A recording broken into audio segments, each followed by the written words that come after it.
বরবাদ দেখেছি, জঙ্গলি দেখেছি, fantastic movies, I loved it. বরবাদে যে ফ্যান্টাস্টিক কাজ করছে এবং আমার কাছে মনে হয়েছে বরবাদে ওখানে সাকিব খান ছাড়া আর কেউ মানে মানে অন্য কেউ দাঁড়ালে ওটা ভালো লাগতো না। কেউ যদি বলতে চায় যে অনেক নাটক হচ্ছে, অনেক নাটক করতেছে, মানহীন নাটক, কিন্তু এটা কিন্তু 1 বছরের নাটক, এটা কিন্তু ক্ল্যারিফাই করা উচিত।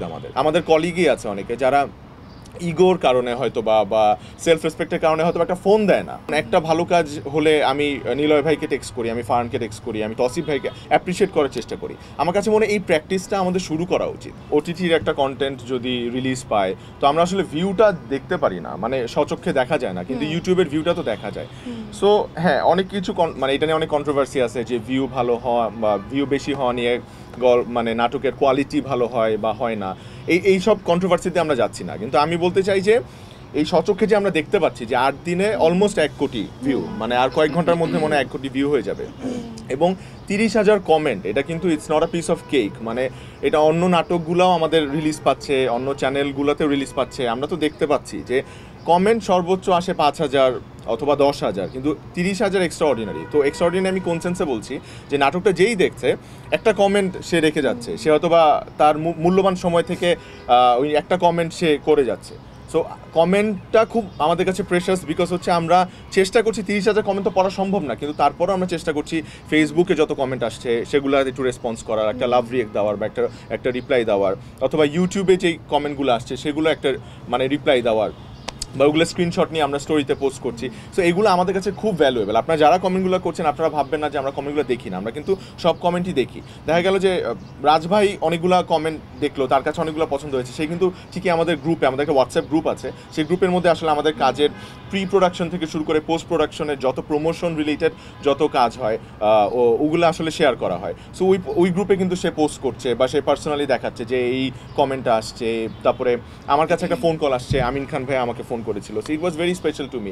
হ্যাঁ, অনেকে আমি বলবো যে পছন্দ করছে নাটক, আমাদের কলিগই আছে অনেকে যারা ইগোর কারণে হয়তো বা সেলফ রেসপেক্টের কারণে হয়তো একটা ফোন দেয় না। হয়তো বা নাটকটা পছন্দ হয়েছে, সে হয়তো বা চোখ দিয়ে তার পানি বের হয়েছে, হয়তো বা সে অঝরে কেঁদেছে, কিন্তু একটা ফোন কল বা একটা টেক্সট কিন্তু সে হয়তো বা করে না।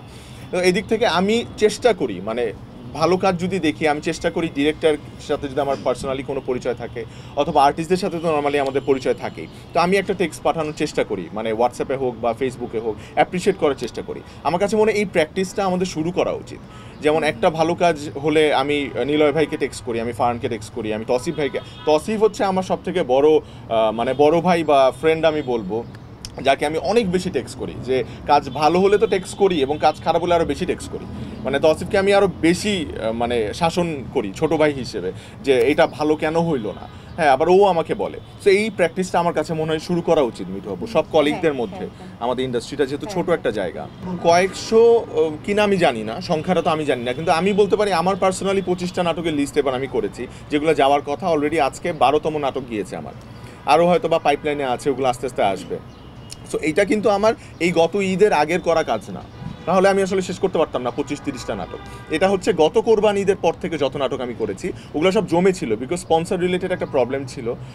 এটা হয়তো আপনারা সবাই জানেন, আমাদের ব্র্যান্ডিং ঢুকছিল না, মানে আমাদের নাটকগুলোতে স্পন্সরও হচ্ছিল না। সো এই কারণে আমাদের সবাই হচ্ছে মানে পজ হয়েছিলাম, আমরা নাটকগুলো রিলিজ করতে পারছিলাম না। গত ভ্যালেন্টাইনে আমার শুধু একটা নাটক গিয়েছে, ওটা আবার তটিনীর সাথে, জি সিরিজে।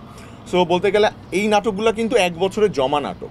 সো সবাই কেউ যদি বলতে চায় যে অনেক নাটক হচ্ছে, অনেক নাটক করতেছে, মানহীন নাটক, এগুলো আসলে মানে সংখ্যাগুলো বাড়তেছে কখন, সংখ্যা বেশি বাড়তেছে আমরা ওটা নেগেটিভলি নেই যে এত নাটক কেন, কিন্তু এটা কিন্তু 1 বছরের নাটক, এটা কিন্তু ক্ল্যারিফাই করা উচিত আমাদের। সো এইটা একটা বিষয়।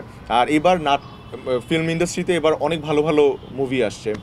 আমি নিজে পার্সোনালি বরবাদ দেখেছি, জঙ্গলি দেখেছি, fantastic movies, I loved it. হলে গিয়ে দেখা উচিত এমন মুভি, মানে এগুলো কখনোই মানে নট ফর মানে কি বলবো ওটিটি প্ল্যাটফর্মে পরে আসবে আমি ওয়েট করব না। আমি এই দেশের জনগণ হিসেবে হোক বা আমি এই ইন্ডাস্ট্রির একটা আর্টিস্ট হিসেবে হোক, আমি আমি ফিল্ম দেখবো গিয়ে টিকিট কেটে, এটা আমার কাছে মনে হয় আমার দায়বদ্ধতা। সো এবং আমি এটা অ্যাপ্রিসিয়েট করবো। যেমন আমি জঙ্গলি দেখার পর আমি অনেক বড় একটা পোস্ট দিয়েছি সিয়ামকে নিয়ে, আপনারা হয়তো বা দেখেছেন, যে ও যে কষ্ট করছে এটা আমি স্ক্রিনে দেখতে পাইছি। তো বরবাদে যে ফ্যান্টাস্টিক কাজ করছে, এবং আমার কাছে মনে হয়েছে বরবাদে ওখানে সাকিব খান ছাড়া আর কেউ মানে মানে অন্য কেউ দাঁড়ালে ওটা ভালো লাগতো না, because he is the one যাকে ওখানেই মানে হি ডিজার্ভস টু বি দেয়ার।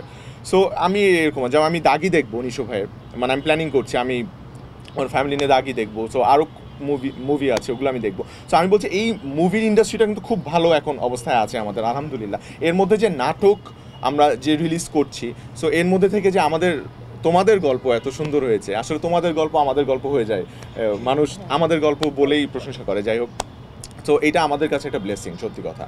মানে এই 8 দিনের মধ্যে 1 কোটি মানুষ নাটকটা দেখেছে, এটা কিন্তু আসলেই খুব ভ্যালুয়েবল আমাদের জন্য। এই ভিউটা কিন্তু আমাদের কাছে খুব প্রেশাস আমার কাছে মনে হয়।